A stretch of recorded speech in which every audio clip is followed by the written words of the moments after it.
Vamos a iniciar nuestra plática de hoy en este espacio, el debate, y hoy tenemos la grata presencia de un amigo, Manuel García Urrutia. Él trabaja en algunos espacios escolares, en este caso catedrático de la Universidad Nueva Hispania y también de la Universidad Latina, ¿no? Y había una preocupación de ambos por discutir hoy, por pensar hoy, qué pasa con las ideologías, por qué a veces como que se ausentan, como que a los partidos les molesta incluso hablar de ideologías, y decíamos en un espacio que tuvimos por ahí, que cómo el mismo PRI modifica sus estatutos y que de alguna manera parece que les molesta este concepto de ideología. Estaremos hoy día, Manuel, y si recuerdas aquel libro de Daniel Bell sobre el fin de las ideologías, es de Francis Fukuyama. Bueno, es el fin de la historia. Ajá, y el último hombre. El fin de las ideologías, sí. de Daniel Bell. Y después ya con la guerra, cuando se termina la Guerra Fría, aparece el libro de Fukuyama sobre el fin de la historia.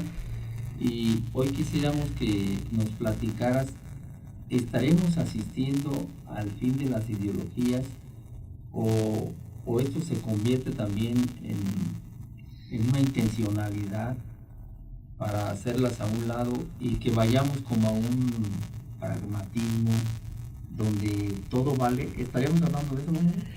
Yo creo que sí, Rafa. Te agradezco mucho la posibilidad de reflexionar contigo, porque además eres una persona muy docta sobre estos temas, y a cambio de Michoacán, porque abre espacios para reflexionar con cierta distancia sobre temas que aparentemente no tienen que ver con la vida cotidiana, pero tienen mucho que ver.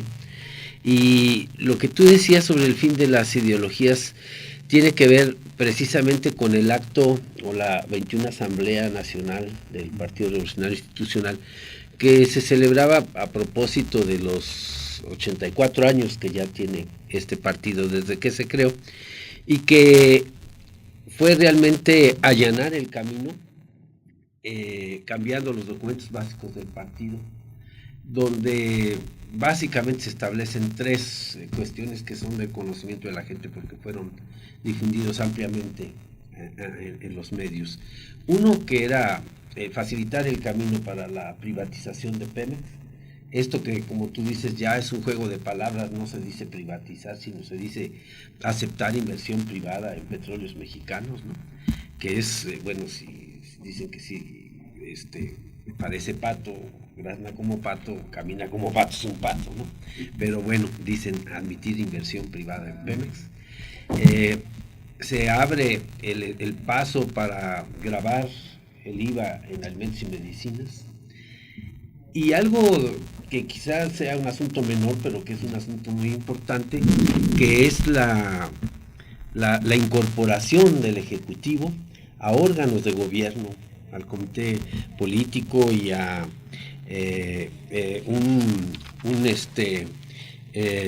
consejo, al consejo político y a la comisión política permanente, que de hecho va a dirigir ahora el Ejecutivo dentro del partido. O sea que vamos a tener un jefe de Estado, un jefe de gobierno, un jefe de partido en una misma persona, ¿no?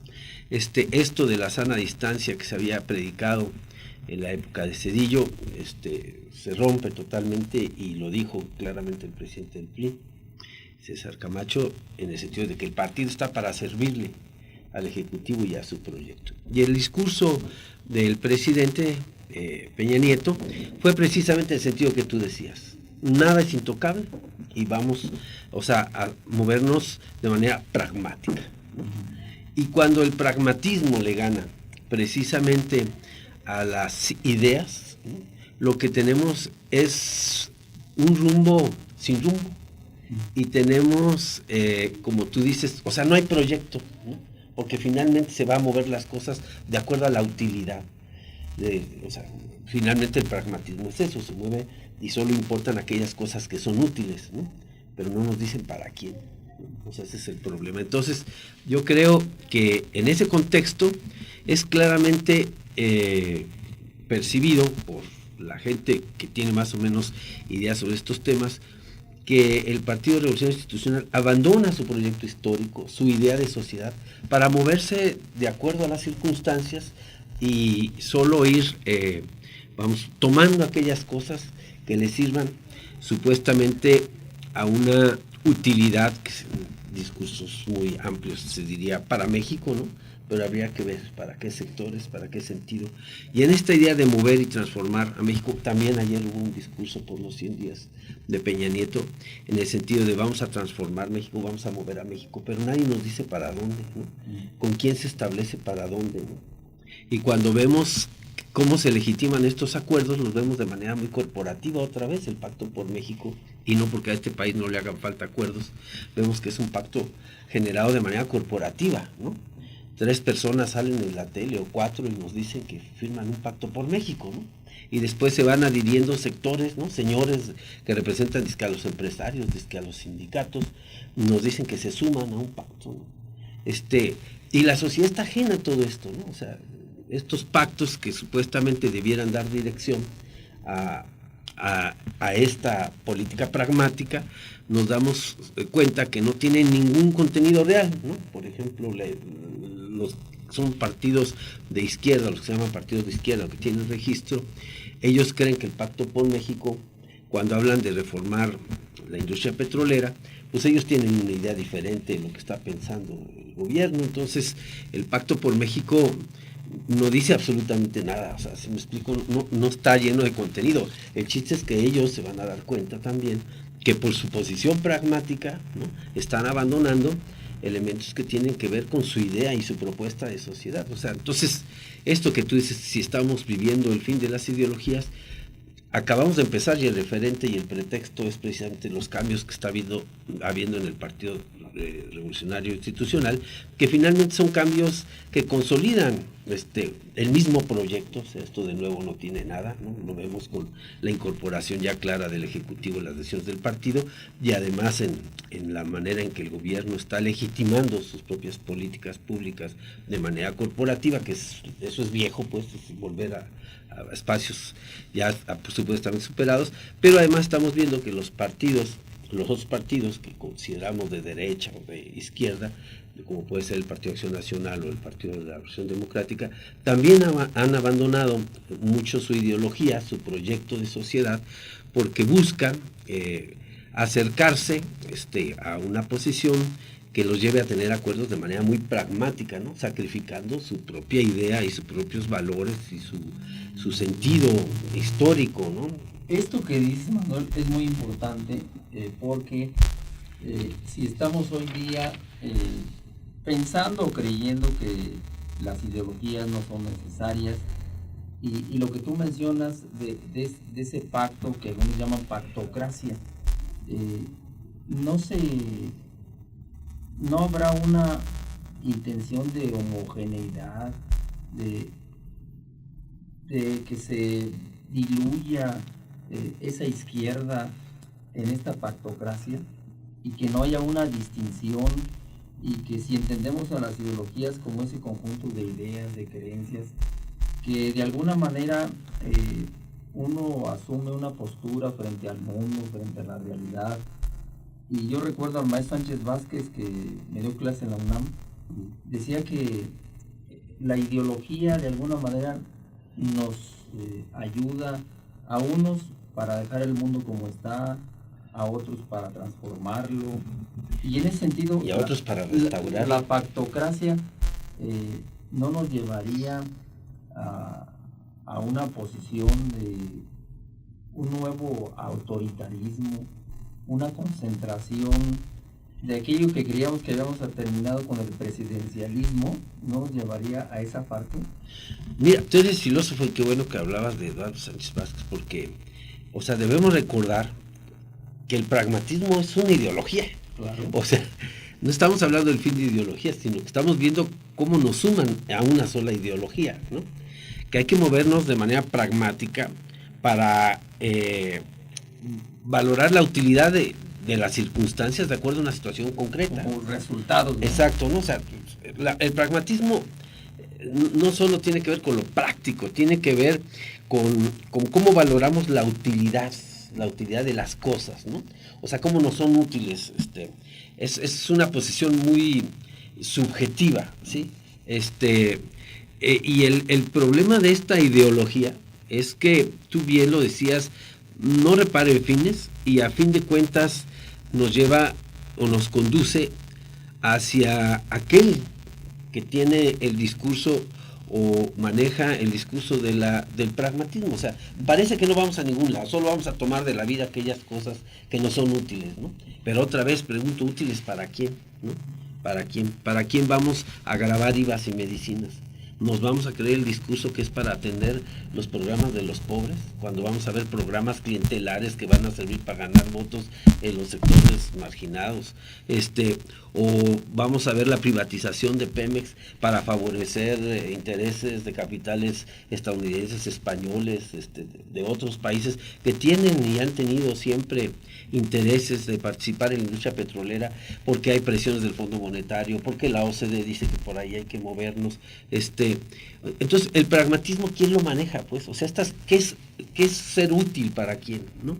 Entonces, en primer lugar, yo diría, el problema no es que estamos hablando del fin de las ideologías, estamos viendo el dominio de una ideología. Tú decías, ¿es hegemonizante? Sí, es hegemonizante. Nos están imponiendo una manera de ver las cosas y de ver la vida, ¿no? Solo toma aquellas cosas que te son buenas y que te sirvan en la vida. Eso es lo que nos están imponiendo. Sin ningún referente ético, sin ningún proyecto ideológico que guíe nuestro camino, ¿no? O sea, tu proyecto de vida, ¿no? Aquellas cosas que te inculcaron y que tú desde chico dijiste, pues yo quiero caminar por aquí, ¿no? Pues no, ahora vete como te va marcando la marea y la corriente y ahí te vas tomando lo que puedes, ¿no? Entonces, Manuel, eso es tramposo. Estamos asistiendo a, recordamos hace ratito, decíamos de Fukuyama como el fin de la historia, pero era como un truco porque en realidad sí se imponía, después de la Guerra Fría, se impuso la globalización, se impuso la integración, pero no solo económica, sino que también viene aparejado ahí una cuestión de hegemonía cultural.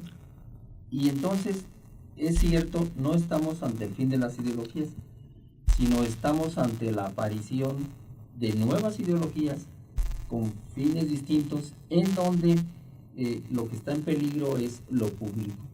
Es decir, lo público como ese contenido de la política, que eso público es lo de todos, y hoy vemos que hay una posición ideológica para privatizar lo público. ¿Estamos hablando de eso? Claro, tú lo decías, cuando hablabas, por ejemplo, de la pactocracia, del presidencialismo y de la propia globalización, son elementos de una ideología, ¿no?, que tiende a legitimarse a partir de la imposición de ciertas ideas. O sea, el presidencialismo es volver, o sea, tú decías de que las ideologías lo que buscan es cambiar, conservar, pero también es restaurar, ¿no? Entonces el presidencialismo lo vemos ahora sí que se restaura y reloaded, dirían los chavos, ¿no? O sea, recargado, pues. O sea, ya el presidencialismo ya no solo veía hace poco a Lorenzo Meyer hablando que el presidencialismo en México siempre ha tenido poderes constitucionales, metaconstitucionales, dice, y lo peligroso de ambos es que luego se vuelven anticonstitucionales, dice, un tercer poder. Eso estamos viendo, o sea, que se legitime todo, ¿no? Digo, el caso del Bester, hablando a propósito de los 100 días de este gobierno, pues las cosas importantes que ha hecho desde la perspectiva de la percepción pública, está lo de la reforma educativa, está lo del apresar a esta mujer, al Bester Gordillo, y la cruzada contra el hambre, ¿no? Son los tres proyectos que podemos destacar en estos 100. Si nos damos cuenta la manera en que se actúa frente a la maestra, no porque no hubiera que actuar, o sea, se hubiera actuado desde hace mucho, pero además hubieras agarrado mucho. Si realmente se trata de imponer que los dirigentes sindicales no tomen las cuotas de los trabajadores, digo, aquí, a ver, muy poquitos se quedarían realmente vivos si se actuara conforme a la ley, pero aquí se está cobrando cuentas de la lealtad, que es un valor importante en esta lógica pragmatista y en esta lógica de lealtad a la institución presidencial. Entonces, aquí eso estamos viendo, que el presidencialismo juega en esta lógica que tú dices, de privatización, de todos tenemos que estar alineados a una sola ideología, a una sola idea, a una sola institución. Los partidos se han privatizado, tú bien lo dijiste, están privatizados los partidos, son unas élites que tratan de congraciarse con el poder, no están tan lejos los partidos, muy lejos de la sociedad. Y si hablamos de la globalización, pues es lo mismo, tú lo dijiste bien, Alain Touraine decía, hoy la lucha no es tanto de clases, es una lucha cultural, es una lucha por las ideas. Nos están imponiendo unas ideas y unos valores que no son las ideas y los valores por las que esta sociedad se ha venido, vamos a decir, ha venido luchando, ¿no? Para lograr más democracia, justicia, bienestar. Vamos en sentido inverso. Allí le vamos a dejar, vamos a hacer un espacio, Manuel, y regresamos en un momento más, escucharemos algo de rock. Muy bien. Muy bien. Vamos a... continuamos platicando con nuestro amigo Manuel. Quisiera que pensáramos sobre la política, Manuel, en el sentido de una estructura de poder, pero también pensar la ética como esos valores. ¿Y no será que en el pragmatismo los valores se separan, los valores ya no importan, y entendido el valor como no como un medio, sino como un fundamento social? Y siempre lo hemos dicho, que recordando al bueno de Sócrates pensaba que acceder al valor, ellos lo llamaban las ideas, era a través del conocimiento, conociéndolos. Y se dio cuenta al final de su vida Sócrates que no necesariamente es a través de conocer los valores. Y el griego decía como el valor convertirlo en un modo de ser, en un modo de existir, no tanto saber qué es la honestidad, sino el modo de ser honesto. En ese sentido, ¿no crees tú que la política está dejando a un lado a la ética, a los valores? Y precisamente lo que importa es el resultado. Y hemos dicho siempre que no todo vale, que donde todo vale, nada vale. Entonces quiere decir que se aísla la conciencia, se aíslan los valores y queda una política nada más como fuerza, como autoritarismo. ¿Qué piensas al respecto de esto? No, yo creo que tiene razón. Uno de los problemas fuertes del pragmatismo es que impone los fines a la forma en que los obtienes. O sea, esta frase que luego le atribuyen a Maquiavelo, de que el fin justifica los medios, ¿no? Siento que a veces es un poco injusto, pero o sea, atribuírselo a Maquiavelo, pero la frase es evidente que tiene sentido desde la lógica del pragmatismo, y en ese sentido los valores, que son un referente o debieran ser un referente para la acción política, se vuelven se borran, se relativizan, porque hay quien te va a decir ahora que en la política los valores no privan, ¿no? Lo que priva es el pragmatismo, ¿no? O sea, solo es verdadero aquello que funciona, decía William James, ¿no? Sí. Solo lo que funciona. Pero repito otra vez, funciona para quien desde lo individual. Entonces te anula un concepto muy importante. Te digo, tú eres filósofo y sabes de esto mejor que yo. Cuando tú ves las cuestiones desde una perspectiva estrictamente individual, ¿no? Te borra el sujeto social que la democracia hace emerger, que es el ciudadano. Porque el ciudadano eres tú, pero frente a los demás, ¿no? O sea, tienes derechos y deberes, ¿no?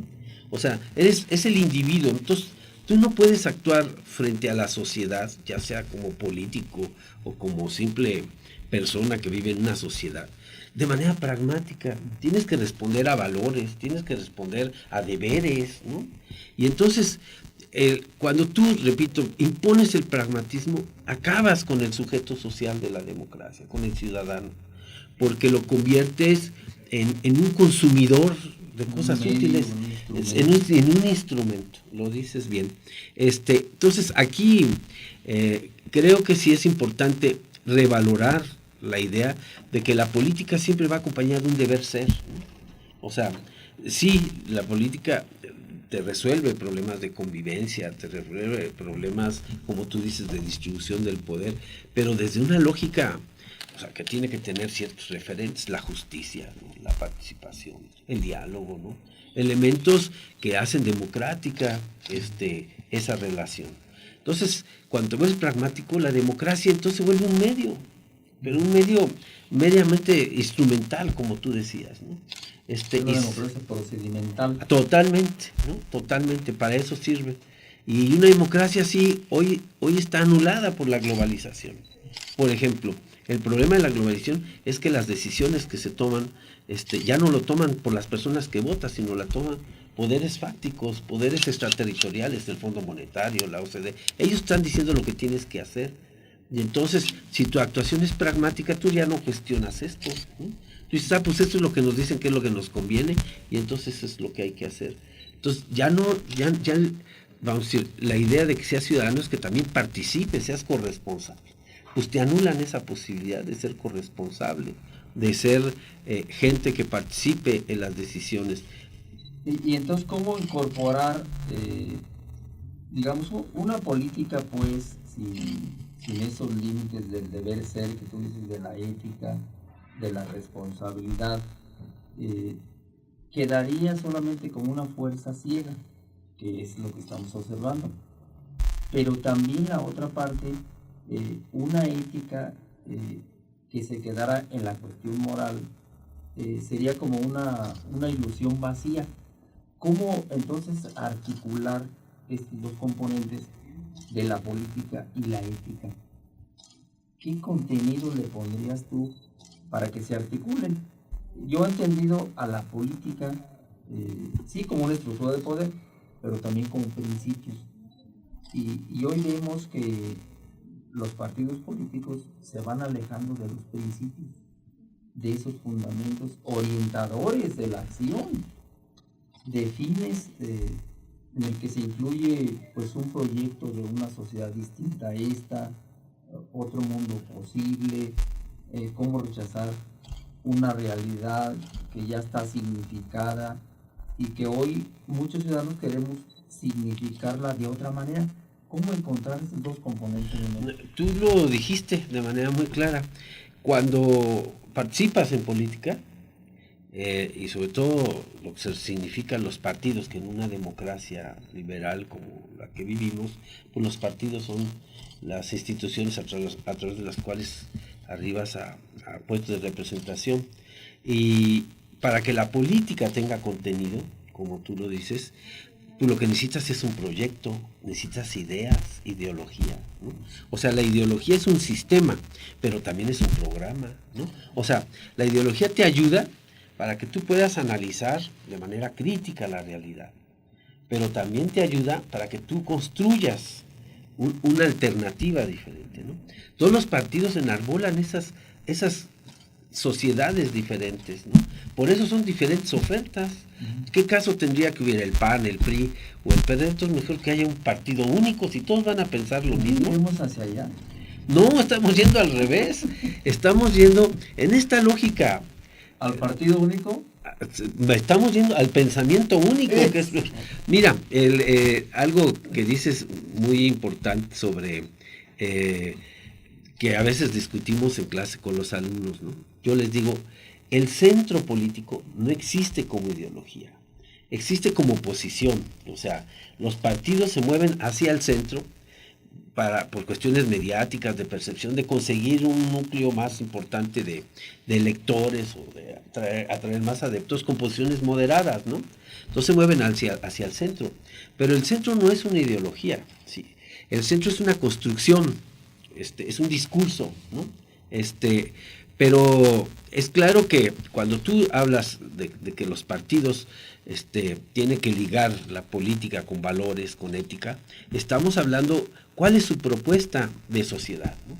Y hoy ese es el problema. A ver, ¿cuál es la propuesta de sociedad que tiene, no te digo el PRD, las izquierdas en general? ¿Cuál es la propuesta de sociedad que tiene el Partido de Acción Nacional? ¿Cuál es la propuesta de sociedad que tiene el Partido Revolucionario Institucional? Ya abandonaron sus documentos básicos, o sea, los han archivado. En esta lógica pragmática de moverme al centro, todos dicen lo mismo, todos representan lo mismo. Son pequeños matices, ¿no? Pequeños matices. Pero vamos a decir, ellos mismos han acotado su margen de acción. O sea, han acotado y han olvidado la sociedad por la que luchaban, ¿no? Entonces, ahí están los valores de la justicia, de la participación, de la distribución de la riqueza, del humanismo, ¿no? Del nacionalismo revolucionario. ¿Tú crees que van a volver a decir en el PRI que ellos representan el nacionalismo revolucionario? Ya ni saben qué es eso. Recordarás en la época de Salinas cómo Salinas trató de introducir el término de liberalismo social para borrarlo del nacionalismo revolucionario.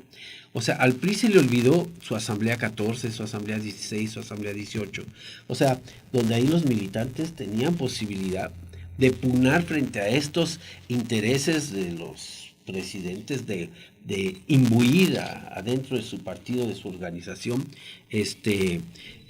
a veces tendencias ligadas a la personalidad de estos presidentes, particularmente en el caso de Salinas, que fue muy evidente su intromisión. En la 14, cuando era Colosio presidente del partido, ahí hubo una rebelión, ¿no? Rebelión contra las propuestas salinistas. En la 18 con Borrego, con Genaro Estrada Borrego, ahí trataron de introducir elementos de liberalismo social, ¿no? Y luego lo revirtieron en la 18. O sea, adentro había una pugna realmente de priistas que defendían su proyecto histórico, ¿no? Hoy ya no hay. Hoy se siente borrado eso. O sea, lo que sucedió el 2 de marzo en la 21 Asamblea del PRI da la percepción de que ya no hay militantes históricos, que ya no hay memoria de su proyecto, ya no hay memoria histórica.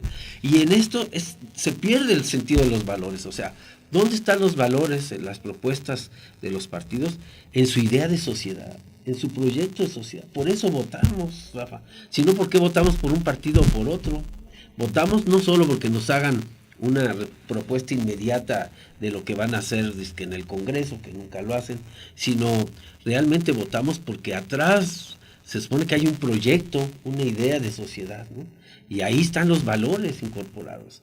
Y en esto, Manuel, que dices es muy importante porque siento que hoy necesitamos como una idea motor, una idea que nos empuje, una idea que despierte entusiasmo, que despierte algo de la rebeldía que yo creo que está en los ciudadanos, pero no estaremos asistiendo a un pensamiento que decía hace rato, pensamiento único, partido único, sistema único, ideología única, y entonces estaremos asistiendo también a una homogeneidad en práctica, en realidad y en pensamiento. ¿Esto es grave?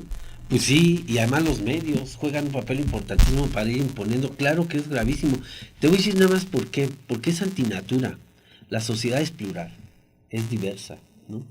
Y cualquier ideología que intente homogenizarnos, incluso los presidentes totalitarios son solo de izquierda, también hay de derecha. En esta visión totalitaria, en esta visión de imponer y de hegemonizar, tiene siempre la esperanza de que tarde que temprano, o más temprano que tarde, la sociedad va a explotar. O sea, la sociedad se va a rebelar, ¿no? Porque es diversa. O sea, lo hemos vivido cuando nos han tratado de imponer una sola visión de la realidad, ¿no? La sociedad tiene que explotar porque somos diversos, porque por algún lado va a estallar la cosa, o son los jóvenes, o son los sectores más organizados. No sé si en 32. Sí, pero siempre la sociedad va a hacer oír su voz, a veces no muy clara, a veces no muy correcta, ¿no? Sino de manera violenta, pero la sociedad expresa que no somos todos lo mismo, ¿no? Y ahí es donde hay que apostarle a que la sociedad precisamente cuestione estas lógicas pragmáticas, ¿no? Que aparentemente son inocentes, ¿no? porque supuestamente no dogmatizan, eso nos dicen, ¿no? No dogmatizan, no partidizan, no politizan, cuando todo es político, cuando todo son ideas, ¿no? Entonces, digo, hay un discurso tramposo. Por eso es cultural la lucha, hasta por recuperar el lenguaje, los conceptos. Desde ahí te estamos luchando. Entonces, la sociedad no entiende mucho de eso, pero sí entiende que cuando lo quieres llevar a un terreno que no le gusta, no le conviene, explota, ¿no? Se manifiesta. Entonces, la lucha, qué bueno que mencionaste esto, no solo es una lucha de tipo político, también hay una lucha cultural. Claro. Y entonces, como que hoy día debemos de emparejar estas partes. Sí, una lucha política, pero con una lucha teórica. Quiere decir entonces que requerimos nosotros de conceptos, de representaciones nuevos y nuevas para comprender e interpretar una realidad que se mueve a velocidad. Y yo siento que a veces puede ser que tengamos conceptos o representaciones o ya muy viejos, muy detenidos, y frente a una realidad que a diario presenta novedades. Estaríamos entonces asistiendo no a la eliminación de las ideologías que hay intencionales desde el poder. Estamos como en un renacimiento para plantearnos ideologías distintas o recuperar aquellas que históricamente nosotros manejamos desde los 70s y los 60s. ¿Cómo ves este punto para concluir ahí? Ya, no tienes mucha razón. Y cuando hablas de teoría, de que hay que hacer teoría, estás haciendo el antónimo del pragmatismo, porque es recuperar las ideas, ¿sí? Y en ese sentido, yo creo que por eso son tan importantes los espacios donde la cultura se puede expresar, las universidades, los espacios donde se reúnen grupos que piensan diferente. Ese es en esencia la posibilidad de apostarle a eso. Yo no estoy seguro si estamos construyendo algo diferente. Sí creo que la izquierda tiene que repensarse, pero también hay que restaurar aquellas cosas que han sido importantes para que la gente viva mejor, para que la gente tenga mejores oportunidades. Yo creo que no todo está podrido en Dinamarca, si no todo huele mal.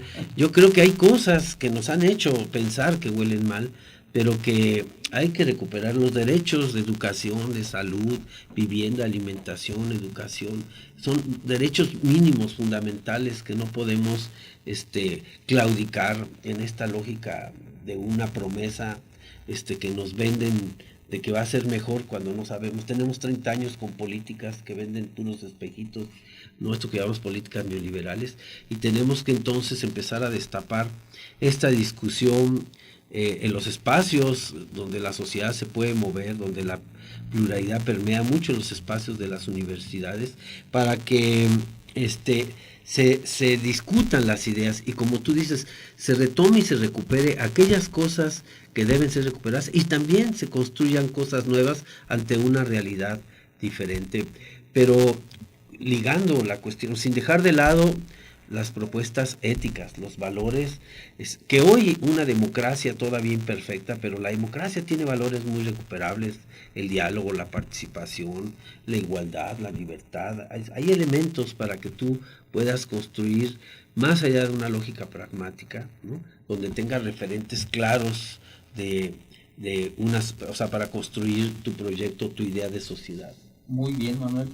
Pues como ves, el tema da para más, el tiempo aquí es muy corto, pero vamos a continuar platicando con el maestro Manuel García Urrutia en próximos momentos y espacios, y pues hoy agradecerle infinitamente tu presencia y que continuemos pensando diferente a cómo se presenta el mundo, a cómo se presenta la realidad.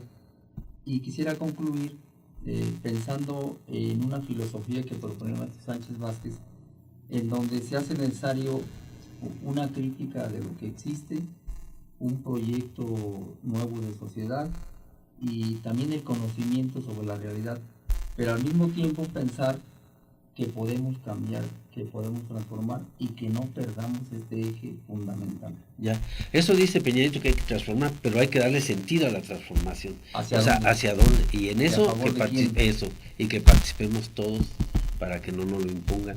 Pero ese es el punto y yo te agradezco porque yo sé que tú eres experto en estos temas, entonces compartirlo siempre es un placer. Manuel, muchas gracias. Gracias. Seguimos adelante.